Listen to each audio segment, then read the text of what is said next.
Hi everyone. आज के इस वीडियो में हम बात करेंगे कि जब भी कोई महिला के हेवी मेंसेस आते हैं या बहुत ही तेजी से पीरियड्स आते हैं तो ऐसी कंडीशन में क्या कारण हो सकते हैं और उस हेवी एमसी को कम करने के लिए हम क्या कर सकते हैं, इसी के बारे में वीडियो में विस्तार से जानेंगे। तो वीडियो को पूरा देखें। अगर आप मेरे इस चैनल पर पहली बार आए तो चैनल को जरूर से सब्सक्राइब करें, वीडियो को लाइक करें और ज्यादा से ज्यादा लोगों में शेयर करें। तो आइए हम बात करते हैं कि जो महिला के पीरियड आते हैं तो हम कैसे जानेंगे कि ये बहुत हेवी पीरियड्स आ रहे हैं या पीरियड के दौरान ज्यादा ब्लीडिंग हो रही है।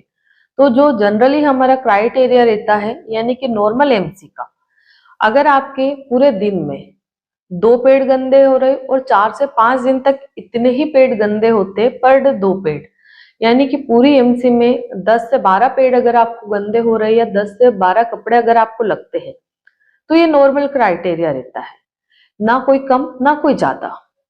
पर अगर आपकी जो पीरियड्स के दौरान 4 से 5 बार डेली चेंज करना पड़ रहा है, यानी कि पूरे 5 दिन की अगर हम बात करें तो 20 से 25 बार आपको पेड यूज करने पड़ते हैं या 20 से 25 कपड़े आपको लग जाते हैं, तो ये क्राइटेरिया ज्यादा है। इसके द्वारा हम ये समझ सकते हैं कि इस महिला को या इस फीमेल्स को हेवी पीरियड्स आ रहे हैं, क्योंकि अगर पूरे दिन में आप 4 बार भी चेंज कर रहे हो और 1 बार नाइट में कर रहे हो तो पर डे के 5 बार आपको चेंज करना पड़ रहा है, जो कि सीधा सीधा हेवी मेंस्ट्रुएशन इंडिकेट कर रहा है।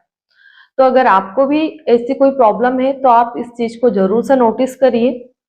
अब हम बात करें कि जो हेवी पीरियड्स होते हैं उसके क्या कारण रहते हैं।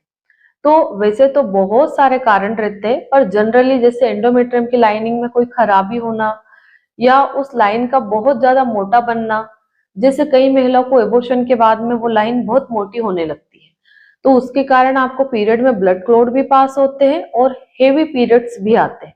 पता लगता है अचानक से इतना ब्लड आता है कि कपड़े गंदे हो जाते हैं, खड़े खड़े ही कपड़े गंदे हो जाते हैं। तो ये एक हेवी पीरियड्स होता है।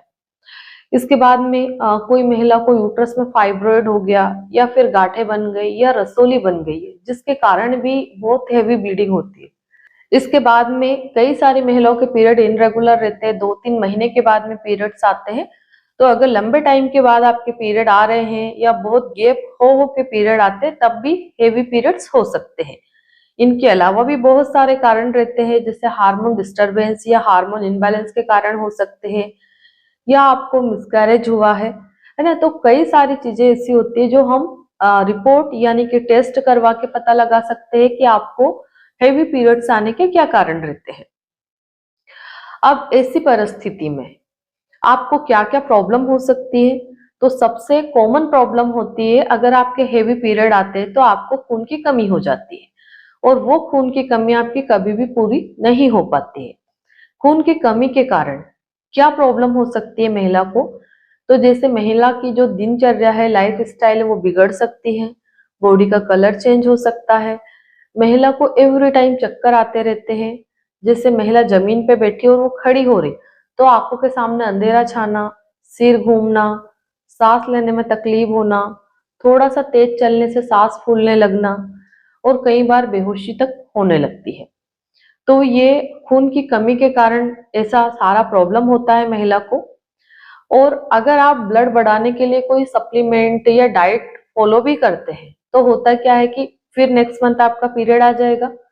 जब तक आपका ब्लड बढ़ेगा दोबारा से पीरियड आने का टाइम हो जाता है। वो पीरियड आता है फिर से आपका ब्लड लॉस होता है। फिर आप यही सब चीजें फॉलो करते हैं, या तो टैबलेट्स लेते हैं या सिरप लेते हैं या फिर डाइट फॉलो करते हैं। फिर से वो हीमोग्लोबिन का लेवल फिर से नॉर्मल रेंज में आने लगेगा, फिर आपके पीरियड आ जाएंगे। तो ये सीक्वेंस चलती रहती है। इसी कारण से महिला एवरी टाइम बीमार जैसा फील करती रहती है। कई महिलाओं को गर्भधारण नहीं होता है। तो इस तरह की बहुत सारी प्रॉब्लम्स होती है। अगर आपके साथ भी इस तरह की कोई प्रॉब्लम है तो आप मेरा ये वीडियो बहुत अच्छे से देखिए, और अगर इससे रिलेटेड अगर आपको कोई परामर्श चाहिए तो आप मेरी अपॉइंटमेंट बुक करके बात कर सकते हैं। जो भी प्रॉब्लम्स रहता है हम विस्तार से डिस्कस करते हैं, देन उसके बाद में ट्रीटमेंट आपको दिया जाता है, जिससे कि आपको काफी जल्दी रिलीफ मिल जाता है। तो अब हम बात करें कि कोई भी महिला को हेवी पीरियड्स होते हैं तो उनको उस दौरान क्या सावधानियां रखना चाहिए। जैसे कि पीरियड्स के दौरान अगर आपको बहुत ज्यादा ब्लीडिंग हो रही है तो सबसे पहले तो आपको रेस्ट करना चाहिए, अपना जो खान पान है उस पर ध्यान देना चाहिए। पीरियड के दौरान भूखा नहीं रहना चाहिए। अगर आप खाना नहीं खा पा रहे तो आप जूस पीना शुरू करिए, फ्रूट्स लीजिए। और आपको पीरियड के दरमियान बहुत ज्यादा गर्म चीजों का उपयोग नहीं करना है, जैसे चाय कॉफी हो गया, गर्म पानी हो गया, गुड़ की चाय हो गई। इस तरह के कोई भी प्रोडक्ट नहीं लेना है जो ब्लीडिंग को बढ़ावा देते हैं या इन सब कामों को करने से या खाने पीने से ब्लीडिंग तेज हो जाए, ऐसे काम आपको नहीं करना है। अब आप कर क्या सकते हैं? तो सबसे पहले तो आपको जितना हो सके आराम करना है। सिर के नीचे आपको तकिया नहीं लगाना चाहिए। आप अपने जो पैर रहते हैं लेग्स उनको ऊपर रखें, यानी कि पैरों के नीचे दो दो तकिया लगा ले और आराम करें। आप एनर्जी ड्रिंक पी सकते हैं या ओआरएस का घोल बना के ले सकते हैं, लेमन वाटर आप ले सकते हैं, कोकोनट वाटर ले सकते हैं। मीन्स कि आपको ठंडी चीजें खाना चाहिए। और कई बार महिला को ज्यादा ब्लीडिंग होती है तो आप जो आइस पैड रहती है उससे अपने लोअर पार्ट पे यानी कि पेड़ों पे, नाभि के नीचे वाले एरिया पे आपको सिकाई करनी चाहिए। अगर आपके पास आइस पैड नहीं है तो बर्फ को एक थैली में भर के उससे भी आपको सिकाई करनी चाहिए, या फिर आप ठंडे पानी की पट्टी भी रख सकते हैं। कई सारी महिलाएं ये भी बोलती है कि मैडम हमें तो सर्दियों के मौसम में भी ऐसी प्रॉब्लम होती है तो हम बर्फ से कैसे सिकाई करें? तो फिर आपको बर्फ से सिकाई नहीं करनी चाहिए। आप बटर मिल्क, जो छाछ मट्ठा या दही रहता है, उसका उपयोग कर सकते हैं।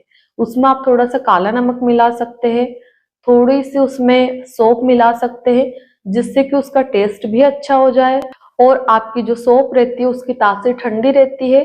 आप ठंडी चीजों में मिक्स करते हैं तो वो भी आपके जो पेट में कॉन्ट्रैक्शन आ रहे हैं, ब्लीडिंग हो रही है, उन सब चीजों को कंट्रोल करने में मदद करती है। तो इस तरह से आप अपनी ब्लीडिंग को कंट्रोल कर सकते हैं। अगर हम ऐसी परिस्थिति में दवाई के बारे में बात करें कि डॉक्टर्स आपको कौन कौन सी दवाइयां प्रिस्क्राइब कर सकते हैं, तो जनरली सबसे पहले आपको एक तो ओवरऑल एल टेबलेट देते हैं डॉक्टर इस कंडीशन में। ए ओवरऑल एल जो टेबलेट्स रहती है उसमें 21 टेबलेट आती है, यानी कि 21 गोली का एक पत्ता आता है, जो कि गर्भ निरोधक गोलियां रहती है। इस टेबलेट को पीरियड के 5वें दिन से लेना है, 21 दिन तक लगातार। और इस टेबलेट को नाइट में लेते हैं खाने के बाद में, और सेम टाइम पे लेना रहता है, जैसे रात में खाने के बाद 9 बजे। तो आप डेली 9 बजे ही आपको लेना है, कभी 8 बजे, कभी 9 बजे, कभी 10 बजे, इस तरह से नहीं लेना है। और आपको इस टेबलेट को एक भी दिन भूलना नहीं है। चाहे तो आप अलार्म सेट कर ले या फिर आप याद रखें कि मुझे जस्ट एक टेबलेट खाना है रात में 9 बजे। तो 21 डेज का कोर्स रहता है। इसके साथ में आपको ईवी केयर कैप्सूल भी डॉक्टर प्रिस्क्राइब करते हैं। इसकी जो अगर मात्रा की हम बात करें तो 2 कैप्सूल सुबह और 2 कैप्सूल शाम को खाने के बाद में लेना है। ये कैप्सूल आपको 3 महीने लगातार लेना है, इसको बीच में गैप नहीं देना है। Overall L tablet hormonal tablet रहती है, जो कि एंडोमेट्रियम की जो परत रहती है उसको सुधारने में मदद करती है, पीरियड को रेगुलर करती है। पीरियड के दरमियान जो पेट में दर्द होता है, कमर दर्द होती है, उसको ठीक करती है। और जिन महिलाओं को प्रेग्नेंट नहीं होना है तो उनको वो प्रेगनेंसी से बचाती भी है। और हमारे जो ईवी केयर कैप्सूल होते हैं जो कि हिमालय के आते हैं, ये आयुर्वेदिक रहते हैं। इनमें कई सारी जड़ी बूटियों को मिला करके बनाया जाता है। उन जड़ी बूटियों में ऐसे गुण होते हैं कि एक तो पीरियड को कम कर देती है आना, पीरियड को रेगुलर करने में मदद करती है, आपकी जो एंडोमेट्रियम की लाइनिंग है उसको सुधारती है। अगर आपकी प्रजनन क्षमता यानी कि फर्टिलिटी डाउन पड़ रही है तो उसको बूस्ट करती है, यूट्रस को हेल्दी रखने में मदद करती है। और आपकी जो यूट्रस की परत रहती है एंडोमेट्रियम, उसको सुधारने में या उसके लेवल को ठीक करने में काफी मदद करती है। और ये हीमोग्लोबिन लेवल को भी बढ़ाती है। तो इस तरह से ये दोनों टेबलेट लेकर के आप अपने जो पीरियड्स में हेवी ब्लीडिंग होती है उसको आप ठीक कर सकते हैं। और अगर आपको हीमोग्लोबिन लेवल डाउन पड़ रहा है तो इसके साथ में आप आयरन फोलिक एसिड की टेबलेट, एक टेबलेट पर डे खाने के बाद में मॉर्निंग में ले सकते हैं, जिससे कि आपको जो ब्लड की कमी हो रही है वो उसकी भी पूर्ति हो जाए और आप काफी स्वस्थ और अच्छा या बेहतर महसूस करें अपने आप को। जब भी आप आयरन की टेबलेट का उपयोग करते हैं, आयरन फोलिक एसिड वाली टेबलेट का, तो उसके बाद में आपको विटामिन सी वाले प्रोडक्ट लेना चाहिए, यानी कि खट्टे फल लेना चाहिए, जिससे कि आयरन का एब्जॉर्वेशन बढ़ जाए और वो अच्छे से पच जाए आयरन, ताकि उसका बेनिफिट हमें ज्यादा मिल सके। तो आशा करती हूँ कि इस वीडियो के माध्यम से मैं आपको ये समझा पाई हूँ कि अगर आपके पीरियड भी हेवी आते हैं तो उसके क्या कारण रहते हैं, उस समय हमें क्या सावधानी रखना है और कौन सी दवाइयों से हम अपने पीरियड्स को ठीक कर सकते हैं। धन्यवाद।